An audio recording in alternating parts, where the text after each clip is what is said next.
അങ്ങനെ നമ്മുടെ മുരിങ്ങ മരത്തിലെ മുരിങ്ങകളെല്ലാം വലിക്കാൻ പാകത്തിനായിട്ടുണ്ട് കേട്ടോ. പാലക്കാടിന്റെ കനത്ത ചൂടിൽ മുരിങ്ങകളെല്ലാം ഇപ്പോൾ തന്നെ ഉണങ്ങാൻ തുടങ്ങിയിരിക്കുന്നു. ഇനിയും വൈകിയാൽ ക്രിക്കറ്റ് സ്റ്റെമ്പ് പരുവത്തിൽ ആകുമെന്നതിനാൽ ഇന്ന് തന്നെ വലിക്കാൻ തീരുമാനിച്ചു. താഴെ നിന്ന് നോക്കിയപ്പോൾ ഇത്ര മുരിങ്ങയുണ്ടെന്ന് കരുതിയില്ല. അങ്ങനെ ഓരോ മുരിങ്ങയും വലിച്ചുകൊണ്ടിരിക്കുമ്പോഴാട്ടാ അമ്മ വിളിക്കുന്നത് ശ്രദ്ധയിൽപ്പെട്ടത്. പോയി ചെന്ന് നോക്കിയപ്പോൾ ഇതാ സാക്ഷാൽ നാഗവല്ലി ഓലമടലും പിടിച്ച് നിൽക്കണം.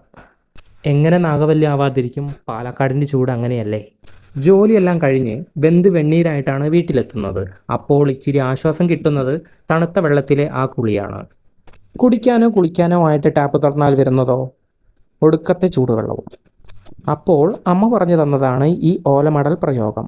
ഓലയെല്ലാം വച്ച ശേഷം കാറ്റത്ത് പറന്നു പോകാതിരിക്കാൻ ഒരു കെട്ടും അങ്ങ് കെട്ടി, കൂടെ ഒരു പ്രാർത്ഥനയും.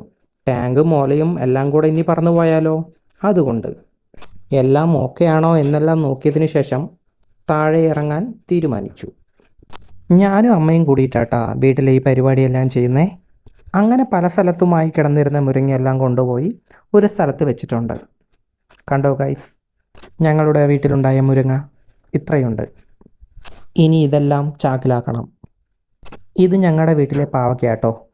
ഒരുപാട് ഉണ്ടായിട്ടുണ്ടെങ്കിലും ഒന്നുപോലും കഴിച്ചിട്ടില്ല. അപ്പൻ പറഞ്ഞിരിക്കുന്ന എല്ലാം വിത്തിനാണെന്നാണ് പറഞ്ഞിരിക്കുന്നത്.